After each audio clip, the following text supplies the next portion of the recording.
ಕನಸು ಕೊಟ್ಟ ಕೈಗಳಿಗೆ ಕಷ್ಟ ಉಂಟು ನೂರಾರು.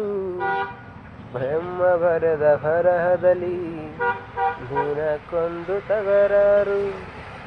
ನ್ಯಾಯ ನೀತಿ ಧರ್ಮಗಳ ಮೆಚ್ಚಿ ನಡೆದವರಿಗೆಂದು ನಾಲ್ಕು ದಿಕ್ಕಿನಲ್ಲಿಯೂ ಕಾಣೋರೆಲ್ಲ ನಮ್ಮರು. ಅಳವಿಲ್ಲದ ಅಳಕಿಲ್ಲದ ನಿಷ್ಕಲ್ಮಶ ಮಡಿಲಲ್ಲಿ ಮಗುವಾಗಿ ದಿನ ಕಳೆಯುವ ಸೋದರರ ಕಥೆಯಲ್ಲಿ ಒಳ್ಳೆ ಕಾಲ ಬಂದೇ ಬರಬೇಕು. ಅಲ್ಲಿವರೆಗೂ ನಂಬಿಕೆಯ ಸರಳಿ ನಗುತ್ತಿರಬೇಕು. ನಿನ್ನೆಗಳ ನೆನಪುಗಳೇ ನಾಳೆಯ ಭರವಸೆಯು, ನಾಳೆಗಳ ಕನಸುಗಳೇ ಹಿಂದಿನ ನಂಬಿಕೆಯು.